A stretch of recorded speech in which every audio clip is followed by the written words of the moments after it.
우리는 내가 신앙생활을 잘 하고 있는데 나에게는 왜 고난이 끊이지 않고 일어난가 하는 의문을 갖다가 가질 때가 많습니다. 그것도 뭐 적은 것이 아니라 아주 큰 고난들 있잖아요. 그러한 엄청난 고난, 그러한 것들도 우리가 당할 때도 있죠. 고난을 어떻게 이해를 해야 될까요? 열왕기하 말씀하고 역대기하에 보게 되면 요시아라고 하는 남쪽 유다의 왕이 나오게 됩니다. 요시아는 8살에 왕이 되었어요.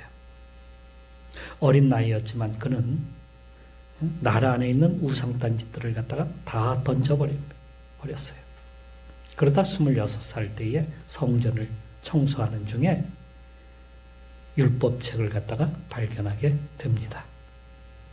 이 율법책이 이제 요시아 왕 앞에서 율법책을 읽게 되었는데, 이 요시아는 그 말씀이 읽혀질 때에 그 자리에서 일어나 자기 옷을 찢고 그대로 엎드렸습니다. 회개했어요. 이 일 후에 그는 종교 개혁을 갖다가 단행하게 됩니다. 그동안 율법에 지켜지지 않던 그러한 것들을 갖다가 지키고요. 유월절을 갖다가 지키게 됩니다. 그리고 성전을 갖다가 완전하게 깨끗하게 정리를 했습니다. 그러던 중에 이집트의 그 바론 느고가 군대 100만의 군대를 갖다가 이끌고 바벨론과 일전을 갖다가 치르기 위해서 유프라테스 그 강 근처에 있는 갈그미스라고 하는 곳으로 가게 됩니다. 그때에 어디로 지나가게 돼요? 유대 땅으로 이렇게 지나가게 되는데 무깃도라고 하는 곳으로 거쳐가게 되었어요. 아주 넓은 평원. 요시아는 이 어마어마한 군대와 이제 마주하게 되는데요. 그냥 보낼 수 없잖아요. 그러니까 군대를 이끌고 거기에 나가게 돼 출전을 합니다. 20만 군대를 데리고요. 이때 요시아의 나이가 39이었습니다. 요시아는 목숨을 걸고 나라를 갖다가 수호하고, 여기 어떻게 이 이집트 이 군대가 여기를 지나갈 수 있냐? 감히 우리에게 우리 땅을 갖다가 이렇게 짓밟고 지나갈 수 있냐? 이걸 참지 못했던 겁니다. 그래서 대혈투를 갖다가 감행하게 됩니다. 이 전쟁을 갖다가 아마겟돈 전쟁이라고 이렇게 부르기도 합니다. 싸움은 어떻게 되었을까요? 100만의 군대를 갖다가 어떻게 20만이 이길 수 있겠습니까? 처음부터 요시아는 바론 느고의 적수가 되지 못했던 겁니다. 요시아는 맹렬히 싸워봤지만 그는 결국에 전사하고 말았습니다. 그동안 요시아는 쓰러져가는 이 유다를 다시 살리기 위해서 몸부림쳐 왔습니다. 왕이 되면서 우상단지를 다 부서뜨리고요. 성전을 깨끗하게 정화시키고 종교개혁을 단행해서 하나님께 바른 예배, 제사를 갖다가 드리는 데 힘썼습니다. 그가 조금만 더 왕의 자리에 있었다면 어떻게 되었을까요? 아마 그 유다는 다윗과 솔로몬 때의 영광을 갖다가 다시 살려냈을 것입니다. 다윗 이후로 하나님을 그렇게 잘 섬긴 왕이 없었던 겁니다. 그가 죽은 이후로 유다는 급격히 무너져 버렸어요.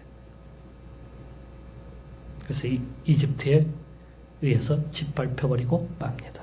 그리고 얼마 후에는 바벨론에 의해서 다시 짓밟혀버리고 말았어요. 그리고 587년 유다는 바벨론에게 결국에 포로가 되어서 끌려가고 말았습니다.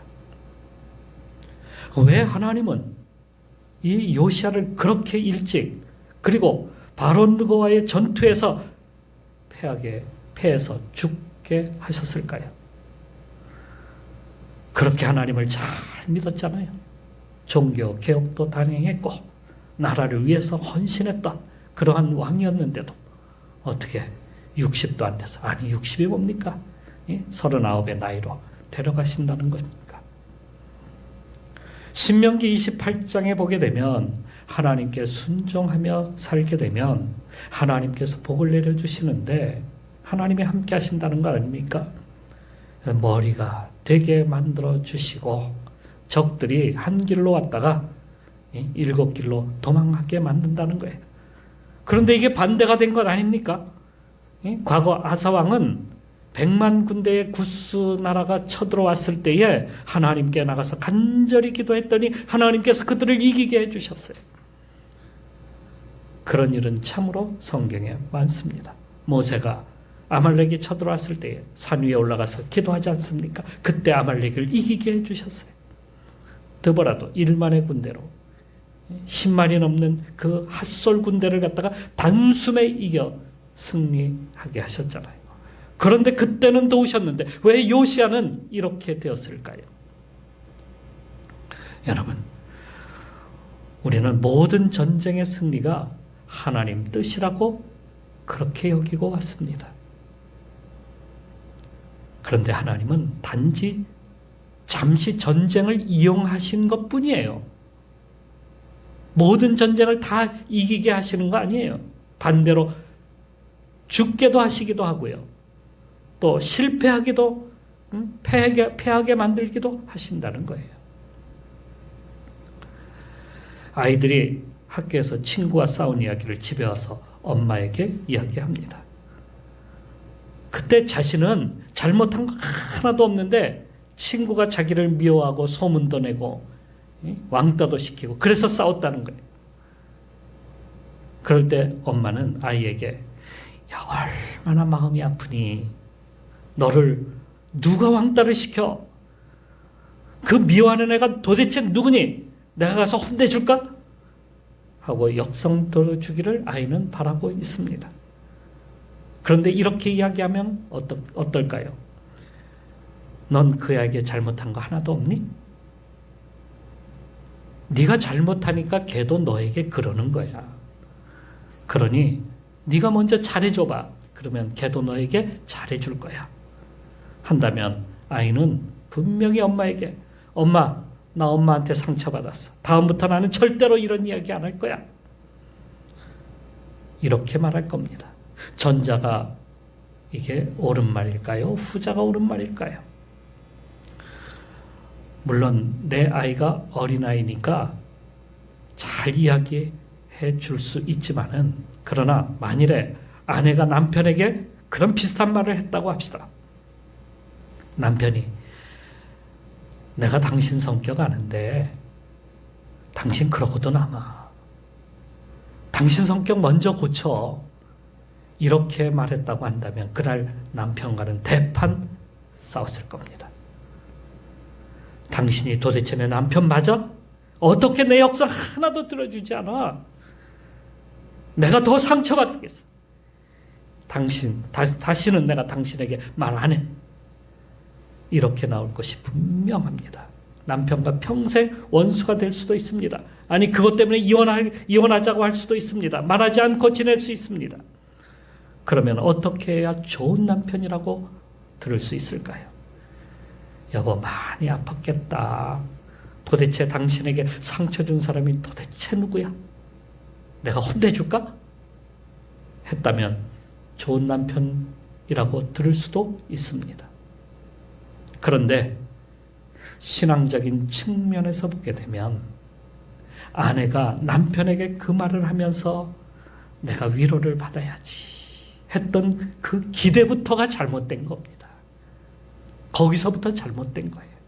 나의 잘못된 기대가 실망을 낳고 나의 잘못된 기대가 그 상처를 갖다가 받게 되는 겁니다. 신앙인은 누구에게 위로를 받아야 되는 겁니까? 진정한 신앙인이라고 한다면 실패를 하든지 좋은 일이든지 이건 세상적인 것으로부터 위로를 받으려고 하지 말고 하나님께 위로를 받아야 된다. 하나님께 문제 해결을 받아야 된다는 거예요. 그러니까 내가 모든 내 중심으로 살려다 보니까 내가 상처를 받고 내가 어려움에 겪고 내가 힘든 문제가 자꾸 생기는 거예요. 그런데 우리는 이상하게도 하나님을 믿고 따른다 하면서도 세상에 대한 수많은 기대를 가지고 사는 거예요. 그래서 말씀보단 세상이 주는 위로가 진정한 위로처럼 느끼는 거예요. 그러니까 승리하지 않으면, 내가 모든 것을 다 얻지 아니하면, 나의 기대가 충족되지 아니하면 우리는 어떻게 해요? 실망하고, 하나님 그럴 수 있습니까? 나는 왜 도와주지 않습니까? 왜 내가 실패해야 됩니까? 이렇게 따지고 드는 거예요. 오늘 여기 본문의 말씀처럼 말입니다.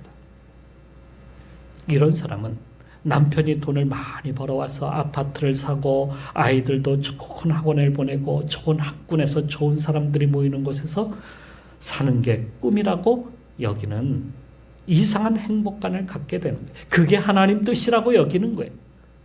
이게 기복신앙이에요. 이런 게. 그러다가 남편이 돈 못 벌어다 주면 어떻게 돼요? 그 마음에 미움이 가득하게 되고 내 신세를 한탄하게 되고 원망과 불평을 입에 달고 살아가게 됩니다. 자, 우리는 어디에 중심이 둬야 됩니까? 어디에다 중심을 둬야 돼요? 하나님이 이스라엘을 광야에서 만나를 먹여주셨어요. 그들을 40년 동안, 그죠? 40년 동안 하나님께서 광야에서 그들에게 만나를 먹여주신. 그러니까 광야 생활 내내 하늘에서 만나가 그들에게 내려왔어요. 그것을 먹고 산 거예요. 그런데 사람들은 나가서 먹는 그 만나를 주워다가 이걸 갖다가 먹고 사는 그러한 일에만 그렇게 관심이 많은 거예요. 오늘은 얼마나 주워올까? 오늘은 얼만큼 떨어졌을까? 그런데 하나님은 신명기에서 뜻밖의 말씀을 하십니다. 사람이 떡으로만 사는 것이 아니요 여호와의 입에서 나오는 모든 말씀으로 사는 줄을 내가 알게 하려 하심이라. 먹고 사는 문제가 아닙니다. 더 고차원적인 것이 숨겨져 있습니다. 내가 배고픈 문제를 해결하는 것이 떡이 아니라 이 모든 것들은 다 하나님께서 주신 것이다. 그래서 하나님 감사합니다. 나에게 이 모든 것을, 비록 나에게 이 똑같은 만나, 이 맛없는 만나를 주셨지만은 내가 이렇게 이것 때문에 정말 40년 동안 정말 하나님의 은혜로 살았습니다. 이렇게 나와야 되는 거 아닙니까? 이게 우리가 여기까지 나가야 돼. 이 맛없는 만나를 먹지만 말입니다. 하나님은 우리에게 세상에서 갈등이 일어나게 만드십니다. 갈등이 일어나면 문제 해결을 위해서 막 뛰어다녀요. 돈 문제로 갈등하고, 집 문제로 갈등하게 하고, 성격 문제로 갈등하게 만드시고, 남편 문제로 갈등하게 하고, 자식 문제로 갈등하게 하고, 시부모 문제로 갈등하게 하고, 이웃과도 갈등하게 만들어 놓으십니다. 그러면 처음엔 이것을 우리는 세상적으로 위로를 받기 위해서, 세상적인 문제를 해결하기 위해서 이 사람 저 사람 찾아다닙니다. 물질로 해결해 보고자 합니다. 은행에 찾아가서 대출도 받습니다. 상담사 찾아가서 어떤 이 문제를 해결해 보려고 애를 써봅니다. 심지어는 부정된 방법으로 혹은 뇌물을 주면서 점쟁이를 찾아다니면서 어쨌든 이런저런 방법으로 문제를 해결하려고 하죠. 이게 우리 인생에서 해결하려고 하는 문제 중에 하나다. 처음엔 잘 되는 것처럼 보입니다. 하지만 그것은 문제 해결이 아닙니다. 그걸 통해서 나중엔 더 큰 문제가 우리에게 발생하게 돼요. 수렁에 깊이 자꾸 빠져들게 된다는 겁니다. 그러니까 이런 거예요. 처음엔 내가 좀 소화가 잘 안 되는 것 같아. 그래서 소화제를 우리 먹죠. 그래도 소화가 잘 안 돼. 에이, 뭐 소화가 잘 안 되는 거야. 뭐 내가 좀 마음 편하게 먹고, 음식도 잘 씹고, 뭐 해서 소화제도 먹고 해서 그렇게 살아야지 하면서 그렇게 지나다가 계속 아파요. 그래서 병원에 가서 의사에게 진찰을 받았더니 의사가 하는 얘기가 좀 이상합니다. 뭔가 위에 뭐가 보이는 것 같습니다. 뭐에? 암에 걸렸다는 거예요. 그냥 머리가 그냥 샛노랗게 되는 거죠. 얼굴이 샛노랗게 되고.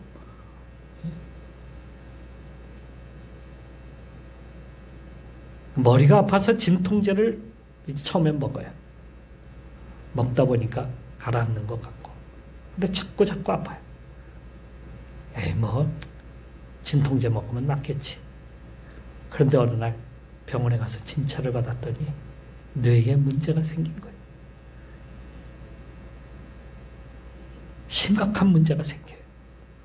처음부터 의사를 찾아갔으면 어땠을까요? 머리 아픈 정도야. 뭐 진통제 먹으면 낫겠지.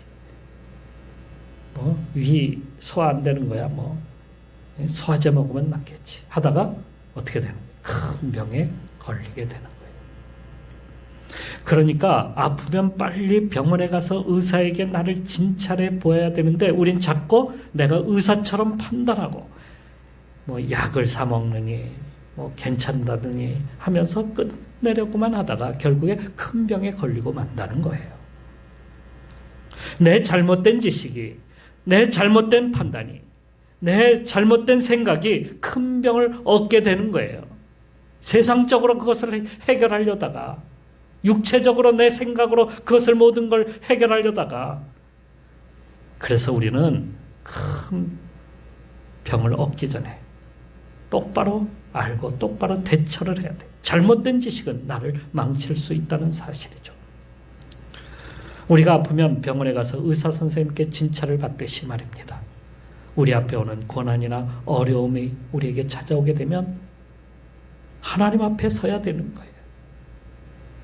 그분께 진찰을 받아야 되는 거예요.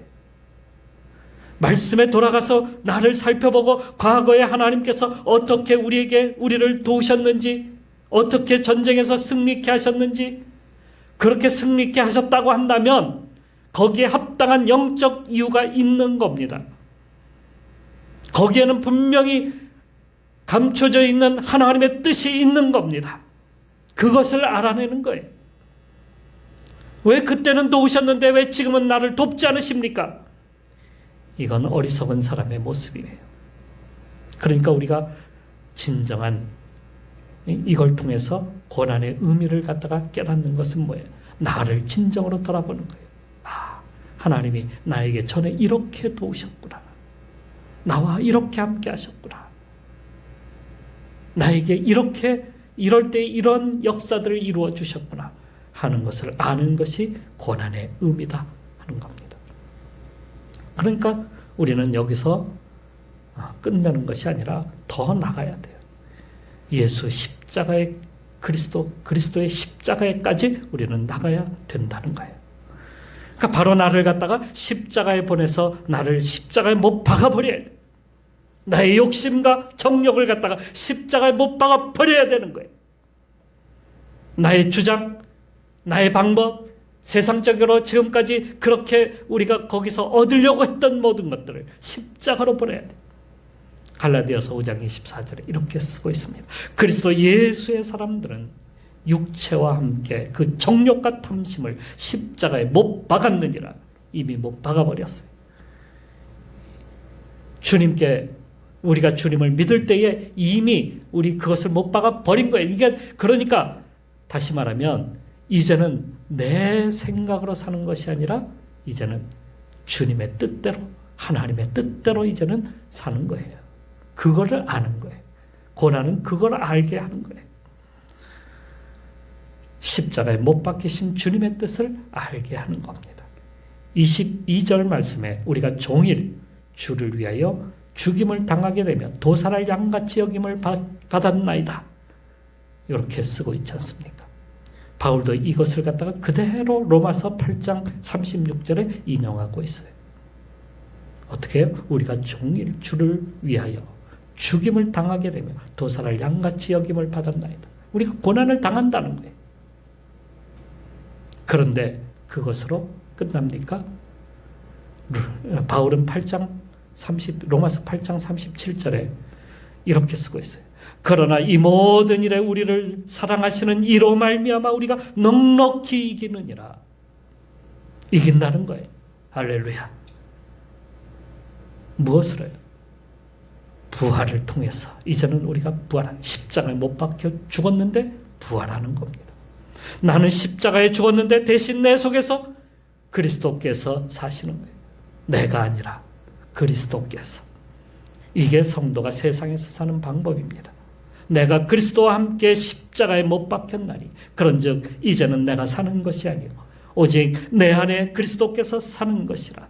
이제 내가 육체 가운데 사는 것은 나를 사랑하사 나를 위하여 자기 자신을 버리신 하나님의 아들을 믿는 믿음 안에서 사는 것이라. 죽는 줄 알았더니 죽는 게 아니라 주님 안에서 새 생명으로 사는 것입니다. 더 큰 믿음을 가지고 사는 것이 이게 신앙인입니다. 오늘도 우리가 이 신앙을 가지고 우리에게 비록 고난이 참으로 많이 있습니다. 요즘은 우리가 이 코로나 시대를 살아가고 있지 않습니까? 경제적으로도 어렵고 모든 우리가 살아가는데 힘들어요. 살아가는 형편이 너무도 어렵습니다. 교회도 어렵지 않습니까?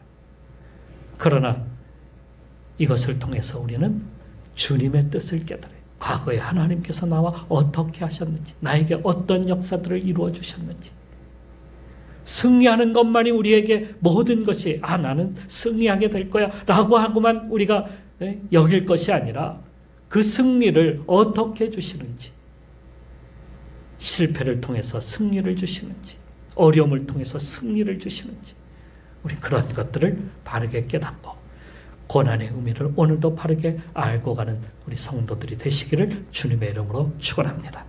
기도하겠습니다.